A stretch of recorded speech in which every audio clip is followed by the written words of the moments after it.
Hello and welcome to Options Guy TV. My name is Brian Overby. I am the author of the Options Playbook, and markets are getting scary. We are in September. We've talked about the volatility usually going up in September, and we've had some doldrums in the marketplace up until now. But the biggest event that I've been warning against is going to happen here on the 30th. I guess it's a general event where we got budget talks going on in Congress, and there's been a lot of threats of shutting the government down once again, just like we had with the debt ceiling. And the VIX has skyrocketed. Well, I wouldn't say skyrocketed. The VIX is now trading up around that 18% level, which I was looking for earlier in September. I was kind of wondering if that would, we had I think we did a paper trade that actually expired. I talked about this one when I had Russell, the VIX guy, on our show on Wednesday of last week. And the trade that we were looking to do had a 17 strike call option, and we really wanted to see the VIX get up above that level. We now see it above that level, but it expired on the 20th. So a day late and $1 short on the VIX trade. But that happens that's one of the biggest things about, I think, trading VIX options is trying to get the timing right, because it's such a volatile index, and trying to pick what expiration that you want your trade to end at is probably the hardest thing when it comes to the VIX index, flat out. So with that said, we got short an SPX butterfly. Well, I should say we put on a put butterfly that was bearish. We didn't get short the butterfly. And we wanted the markets to come down. And we're giving ourselves a lot of room. We're going all the way out till October with that butterfly. Did not spend much for it because we went out a little further in time than we normally do. So we're going to take a peek at that trade, because the markets, ever since we put it on, even at noon on Friday, we had the markets come down, and now we're seeing the marketplace coming off a little bit right here. So let me go, and we'll start by, let me zoom in on my chart. All right. And we see here are the down moves. We got 3 red candles. So that's implying that the markets closed at their lows for 1, 2, 3, 4 days. And now we're starting negative on this day. So the fact that we broke down below this little area, recent low, I guess, that means that we have a lower low just recently. And this that low was back on August 18th. And seeing that breakdown is definitely scary in the markets. Seeing the VIX come up is definitely scary in the markets. They're saying that there is a probability of this government shutdown, and obviously there is. I think every time we have a budget talk, there's always a possibility of that. And because of that, some rating agencies have reduced the rating on our debt and on the U.S. and on the country. But one of the biggest things that came out last week that we saw was we also had the Fed speak, and the Fed came out and they kept their hawkish stance in that we're thinking about still raising. They're saying that it's still possible that we'll see a raise in interest rates in the Fed funds rate in November at the November meeting. Now, one of the downside, well, they did say that, but as far as the futures contracts are concerned, I went and looked at them this morning, and right now they're saying that there is about a 21% chance of a rate hike. Now, I kept looking out in the futures, and it's much harder to predict what's going to happen by looking at just quotes in those marketplaces. But the first time that I see in the FedWatch tool a potential rate cut would be March of 2024. So interesting to see that it is in March. It's not that far away, but it's only about 11% chance. But it's good to see that the marketplace is hoping for a rate cut. If we did get that cut, that obviously would be one of the most bullish signs that you could have in the marketplace, I think, currently. So with all that said, let's go and look at our trade that we have in the SPX. We have it we went out to the October 3rd expiration, which is not a good thing at this point in time because we've already seen the markets come down towards our level.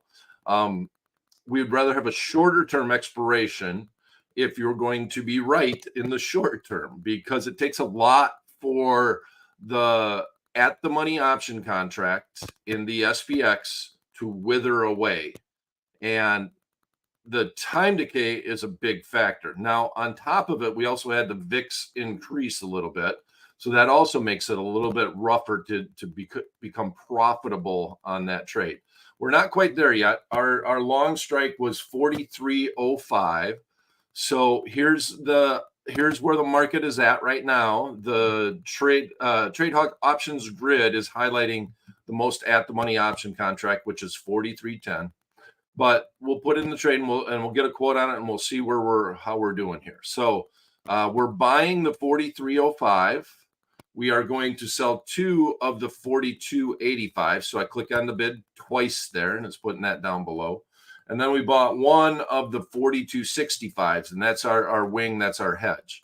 And you'll see that even though we've been right on this market, we're still doing well on a percentage basis, if you want to look at it that way. We paid $1 for the trade on Friday, and we now see it at $1.30. And I mentioned that if it does get down to our strike and we can double, and it happens in the short term, we might be upset that we didn't get paid what we would like to get paid. But if we can put a trade on for $1 and sell it for $2, we're going to want to do that and get out. And that's all about setting realistic expectations on that trade. And we did talk about that on Friday, that you are going to need a lot of time decay, especially with the spike in the VIX and the volatility, in order for this thing to come close to its max profit. And its max profit would be $20 or $2,000. Right? So you paid $100. The maximum you can make is $2,000. But honestly, if you make $2,000 on it, you usually deserve the stupid award, because that means that you just hung around and you played the hope game and you hope that underlying SPX index stopped right at 42.85. Now, if I have a larger position on, let's say I did have a 10 lot on, and it came down to that level, well, I might play the hope game on a couple of those butterflies. Right. So if I did a 10 lot butterfly and I got my profit that I wanted, which is $1, I would then consider going out and doing selling let's say 8 or 9 of the butterflies and leaving 1 or 2 of them to see if we can hit that home run, see if it would land right on the 42.85. So I would slowly start unwinding them. But, and I don't want to say it's a good start to our paper trade. And one of the things that I've struggled with in September is just trying to find underlying stocks to try to be bullish on. There's always a bull market somewhere. Everybody always says that. But September and October are months where I really don't necessarily want to be in the marketplace unless I can find something that I really want to trade. So we did go out and we looked at Caterpillar. Caterpillar's kind of been mediocre. So let me take a quick peek and see where Caterpillar is trading at. We just kind of, I guess the way that I would look at it, and let me zoom in on this area of the chart, is Caterpillar's just hanging in there. So when we looked at Caterpillar, we looked at a fig leaf in Caterpillar. In other words, we bought a deep in the money call option that had an 80 delta that represented the stock price movement. And then we sold a near term out of the money option contract against that position. So it looks like that short term option contract is going to expire. So now what we would like to do is go on out and sell another short term option contract against it. And a lot of times, if I'm selling that call option, and we sold it for, I think it was around $1. And if you can buy that back and roll it, instead of trying to wait for the last 5 cents to wither away out of the option contract, I would just soon roll that position, buy to close the short option that's about to expire, and then roll that out a little further in time. So by doing that, if I do roll that position out in time, I'm getting some more time decay on that longer term option contract, because you can look at all the pricing models you want. If the option is worthless, the pricing model is worthless, right? And it's always going to trade for 5 cents, because nobody's going to ever sell you something for zero, get no profit and take on all that risk. So if I do have that scenario where I can go and buy that option contract back for even a nickel or a dime, anywhere in that range. It depends on if it trades in pennies or not. Not all options trade in pennies. There's a limited number of options that do. But if I can, then I'm going to buy that back, and I'm going to sell another option contract that goes out further and try to bring in some more income while we wait for Caterpillar to get busy going up in the marketplace. So that's how I'm going to approach that one option, that Caterpillar trade. So at this point in time, if I put in Caterpillar, we're 72 or 273, and this is the near-term expiration, which is only 4 days away. The Caterpillar September 29th expiration. I always want to stay a little bit of short term, and I always want to go a little bit further out, because I have the underlying option that we're using for a surrogate of the stock is still an option, and I don't own a stock. And that's hence the reason why inside the playbook we name this strategy the fig leaf, is because you're kind of covered in that. You are covered as far as the brokerage firm is concerned, but if you get called away on your short call position, you're going to have a situation, because do you exercise your long option? But if you exercise your long option, you might be giving away a little bit of time decay. Or do you sell your long option, try to generate some capital, and then go out and buy the stock? And that's usually the case if you're going to get assigned on that position. Or you just don't let yourself get assigned. You roll the option contract, you do whatever you can to try to prevent it, or you just close out the entire position. So that's part of the reason why we call it the fig leaf. You're kind of covered. You got a lot more decisions to make when you own an option as a surrogate for the stock, as opposed to just owning the stock outright. You can put a covered call on it, gets called away, you sell it higher. Oh, well, no big deal. No more thought at all if I just own that underlying stock, 100 shares of it. So in this instance, our option has already went out and expired. So we're going to look at selling another option contract on top of our current position. So 4 days is too short. 11 days is too long, or is not quite long enough. And I think 18 days is the magic number. So I'm going to go out about 18 days. I don't mind 11 days, but I don't know if we'd get enough premium for it. So maybe let's look at both of these. Okay, we're going to go at least a 1 standard deviation move out of the money is where we want to be, and the Trade Hawk options grid will highlight that for us. So if we look at here's where the market is at, 72.50. We're going to go at least around the 290 level, or 292.50, because that's a 1 standard deviation move. That means that there's about a 16% chance, based off of the math of the marketplace, that option contract will finish at least 1 cent in the money.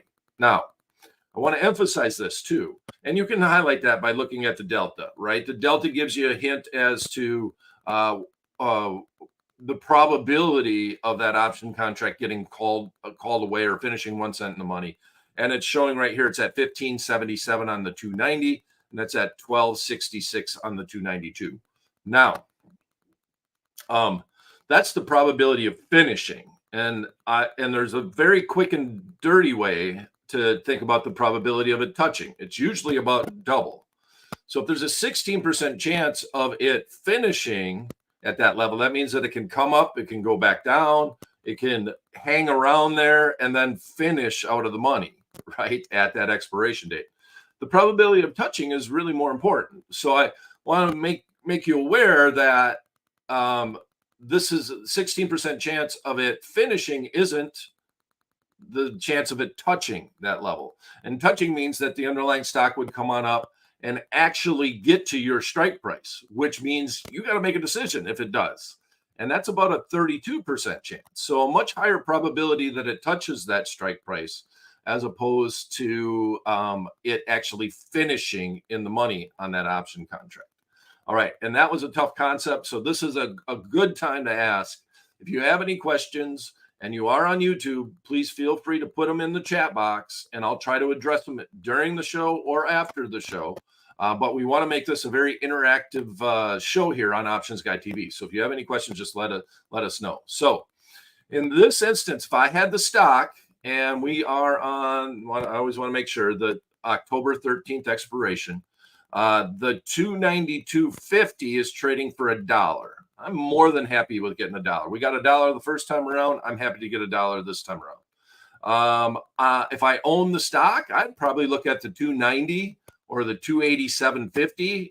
Like I like that one. That's $1.85. But I want to be further out of the money, and I don't have as much capital in this position because we bought the call option, right? We spent about 20% of the stock price to get into that position. And that's normally about the case. If you're going to buy an 80 delta option, I've always found that if you're going out further in time, you're looking at anywhere from 15 to 20% of the underlying stock price. It's not always, it's dirty math, but that's always about where I'm looking at. Okay. So that is the option contract we would sell. 192.50, we'd sell it for $1. Let me jump over and look at what 292.50 is trading for with 11 days remaining, 7 days less. And that is trading for about 50 cents, right? So I would rather go out another week and double the amount that I'm going to bring in for 7 more days of time. And now you notice that the one standard deviation move changed. Why? Because we got 7 days less. So there's less chance of the stock to make a big move. And that's the benefit here, is that the one standard deviation move is at 287.50 with 11 days remaining.